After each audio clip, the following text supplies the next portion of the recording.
El puente está vivo bajo tus pies y eso no debería ser posible. Es el 7 de noviembre de 1940. Son las 10 de la mañana en el estrecho de Tecoume, en el estado de Washington, en la costa noroeste de los Estados Unidos. El viento sopla a unos 64 kilómetros por hora, una velocidad moderada para la zona, nada excepcional para noviembre en el Pacífico Norte. Pero el puente colgante más audaz de su época, inaugurado apenas 4 meses antes, está ondeando.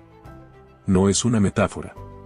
El tablero de hormigón y acero de la calzada, que tiene 853 metros de longitud en su tramo central y pesa miles de toneladas, se mueve de lado a lado con un movimiento lateral que alcanza 1,5 metros de amplitud.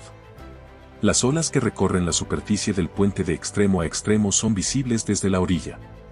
Cualquiera que esté parado en el centro puede ver que la sección frente a él está varios metros más alta que la sección en que está parado. Hay un hombre en el puente ahora mismo. Se llama Leonard Codsworth, es periodista del diario Tacoma News Tribune y acaba de abandonar su automóvil en la calzada porque el movimiento hacía imposible conducir.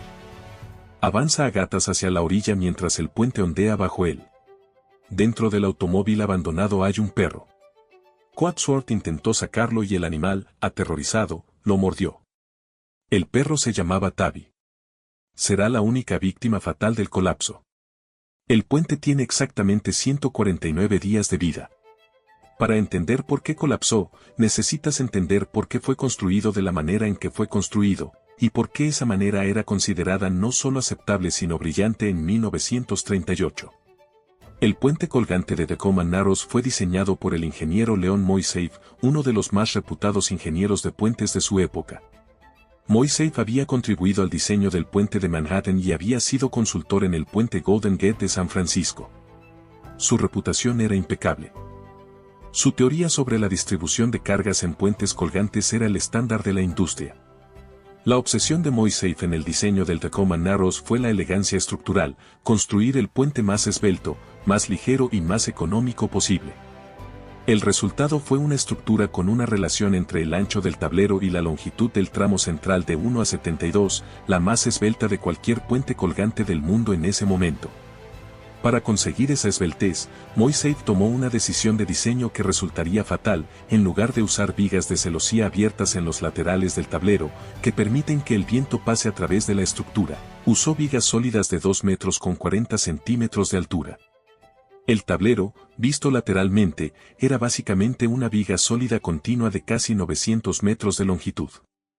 Esa decisión transformó el puente en algo que ningún ingeniero de la época calculó correctamente, una vela. El presupuesto del puente fue de $6,5 millones. La propuesta de Moisseiff era la más económica entre las presentadas. El Consejo del Condado de Pierce la aprobó en parte por esa razón. Desde su apertura el 1 de julio de 1940, el puente demostró un comportamiento inusual. En su primer día de operación, con viento moderado, el tablero comenzó a moverse verticalmente con ondulaciones suaves pero claramente visibles. Los conductores que cruzaron ese primer día describieron la sensación de conducir sobre un camino con olas, un movimiento arriba y abajo que hacía que los automóviles desaparecieran de la vista en los valles del tablero ondulante. Los habitantes de Tecoume le pusieron un apodo casi inmediatamente, Galloping Gertie. La Gertrudis galopante. Los ingenieros del estado de Washington que supervisaban la estructura no ignoraron el fenómeno. Consultaron con expertos, incluyendo al propio Moisseiff y a Theodore von Karman, un físico de origen húngaro que trabajaba en el Instituto de Tecnología de California y que era una autoridad mundial en dinámica de fluidos. También consultaron con Frederick Berg Farquharson, un ingeniero de la Universidad de Washington que comenzó a estudiar el puente sistemáticamente casi desde su apertura. Farquharson construyó un modelo a escala del puente en un túnel de viento y comenzó a probar soluciones. Propuso instalar amortiguadores hidráulicos en los cables, agregar aletas estabilizadoras al tablero y perforar el tablero sólido para reducir la resistencia al viento. Algunos de estos dispositivos llegaron a ser instalados o estaban en proceso de instalación cuando ocurrió el colapso. La mañana del 7 de noviembre, Farquharson estaba en el puente. El movimiento que había caracterizado al puente desde su apertura era ondulación vertical, el tablero subía y bajaba con olas que recorrían toda su longitud, pero ambos lados del tablero se movían en la misma dirección al mismo tiempo. Lo que ocurrió entre las 10 y las 10:10 de la mañana del 7 de noviembre fue diferente. El modo de vibración cambió. En algún punto de esa mañana, probablemente después de que los amortiguadores que se habían instalado modificaron ligeramente las características dinámicas del tablero, el puente comenzó a moverse en torsión. En lugar de que ambos lados subieran y bajaran juntos, un lado subía mientras el otro bajaba. El tablero giraba sobre su eje longitudinal. Visto desde atrás, la calzada parecía una cinta que alguien retorcía alternativamente en una dirección y en la otra. La amplitud de la torsión alcanzó en su punto máximo 8 metros entre el borde de calzada más alto y el más bajo en cualquier sección transversal. A las 10:10 de la mañana, uno de los cables de suspensión laterales que conectaban los cables principales con el tablero se rompió. El cable en cuestión estaba en el tramo de acceso norte, y su ruptura produjo un desequilibrio adicional que aumentó la amplitud de torsión. Farquharson, que seguía en el puente documentando el evento con una cámara, registró el deterioro progresivo. Las fotografías y la filmación que tomó esa mañana se convertirían en algunos de los documentos más importantes de la historia de la ingeniería civil. A las 11 de la mañana, comenzaron a caer fragmentos del tablero al agua. A las 11:02, una sección de 60 metros del tramo central colapsó hacia el estrecho. Luego otra. Luego otra. En 18 minutos, la mayor parte del tramo central, 800 metros de tablero de hormigón y acero, había caído al estrecho de Tecoume. El mecanismo exacto del colapso fue objeto de debate durante décadas.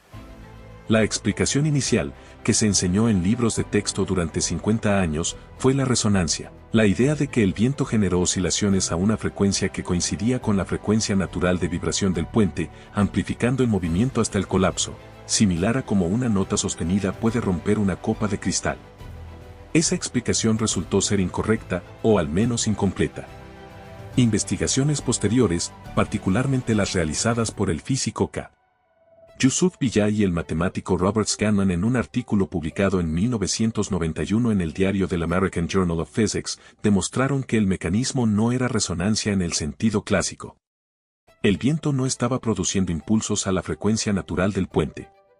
Lo que ocurría era un fenómeno llamado aeroelasticidad o más específicamente excitación de flúter torsional. El tablero sólido, actuando como un perfil aerodinámico, generaba fuerzas aerodinámicas que en lugar de ser amortiguadas por el movimiento del tablero eran amplificadas por él. Cada oscilación del tablero en torsión modificaba el flujo de aire alrededor de la estructura de una manera que aportaba energía adicional al siguiente ciclo de oscilación. Era un circuito de retroalimentación positiva. El puente se estaba alimentando a sí mismo de la energía del viento. Mientras el viento siguiera soplando a la velocidad adecuada, las oscilaciones crecerían indefinidamente hasta que la estructura fallara. El diseño de tablero sólido de Moissafe convirtió al puente en un sistema aerodinámicamente inestable. Una vez que el viento alcanzaba una velocidad umbral y se establecía el modo de torsión, el colapso no era una posibilidad. Era una certeza matemática. Ninguno de los ingenieros que diseñó o aprobó el puente consideró el comportamiento aerodinámico dinámico de la estructura. Los cálculos de la época contemplaban cargas de viento estáticas, la fuerza del viento empujando contra una estructura rígida. No contemplaban las fuerzas que un flujo de aire genera sobre una estructura que se mueve en ese flujo. La diferencia entre esas dos concepciones del viento costó un puente. La investigación del colapso fue encargada casi inmediatamente por la Administración Federal de Obras Públicas, que había financiado parcialmente la construcción. El comité de investigación incluyó a Othmar Ammann, el ingeniero jefe del puente George Washington en Nueva York, y al propio Theodore von Karman. El informe final, publicado en 1941, estableció con claridad que el colapso fue resultado del comportamiento aerodinámico dinámico no anticipado del diseño. El informe fue devastador para la reputación de Moissafe, aunque reconoció que el fenómeno no era comprendido en el estado de la ingeniería de la época. Moissafe tenía 70 años cuando ocurrió el colapso. Murió en 1943. En sus últimos años, según testimonios de colegas, nunca se recuperó del peso de lo que había ocurrido. Las consecuencias del colapso del Tacoma Narrows transformaron permanentemente la ingeniería de puentes. A partir de 1940, el análisis aerodinámico de los puentes colgantes se convirtió en requisito estándar. Los túneles de viento con modelos a escala dejaron de ser herramientas opcionales y se volvieron indispensables. Los diseños de tablero sólido fueron reemplazados por vigas de celosía abiertas o por perfiles aerodinámicos cuidadosamente calculados. El puente Golden Gate, inaugurado en 1937, 3 años antes del colapso, tenía un diseño de tablero relativamente sólido similar al Tacoma Narrows. Después del colapso, fue modificado estructuralmente para mejorar su estabilidad aerodinámica. Esa modificación se realizó entre 1953 y 1954 y está documentada en los archivos de la administración del puente. Hay algo específico sobre el colapso del Tacoma Narrows que lo convirtió en el accidente de ingeniería más filmado y más estudiado del siglo XX. Bernay Elliott, propietario de una tienda de cámaras en Tacoma, y Farquharson filmaron el colapso desde distintas posiciones en la orilla. Las imágenes muestran el puente en sus últimas horas con una claridad que ningún otro colapso estructural de la era tiene, el movimiento de torsión del tablero, los cables rompiéndose, las secciones cayendo al estrecho en secuencia. Esas imágenes circularon inmediatamente en noticieros cinematográficos de la época y llegaron a millones de personas en todo el mundo en los meses siguientes. El colapso de un puente que había costado millones de dólares, que llevaba menos de 5 meses operando y que había sido diseñado por uno de los ingenieros más respetados del país, captado en película con suficiente detalle para ver exactamente qué estaba ocurriendo, fue un evento cultural además de técnico. La imagen del tablero retorciéndose como una cinta antes de caer al agua se convirtió en la representación visual de lo que ocurre cuando la ingeniería subestima las fuerzas de la naturaleza. El segundo puente sobre el estrecho de Tacoma fue inaugurado en 1950, 10 años después del colapso. Fue diseñado con vigas de celosía abiertas a los lados del tablero, exactamente lo que el diseño de MoiSafe no tenía. Los ingenieros que lo diseñaron realizaron extensas pruebas en túnel de viento antes de construir nada. Ese puente sigue en uso hoy. Las estructuras del puente original, los cables y las torres que no cayeron con el tablero, permanecieron en pie después del colapso. Las torres fueron demolidas para construir el nuevo puente. Los cables fueron cortados y vendidos como chatarra metálica. Los restos del tablero colapsado siguen en el fondo del estrecho de Tacoma, a 30 metros de profundidad. En 1993 fueron declarados Patrimonio Histórico por el estado de Washington. Se consideró que el costo del rescate superaba el valor práctico y que el sitio era en sí mismo un documento histórico permanente.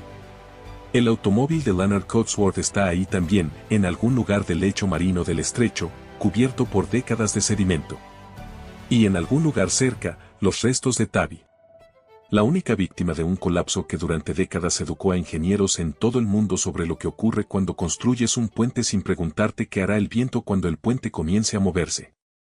La respuesta, ese 7 de noviembre de 1940, fue algo que nadie había calculado. Y el estrecho de Tacoma se lo tragó en 18 minutos.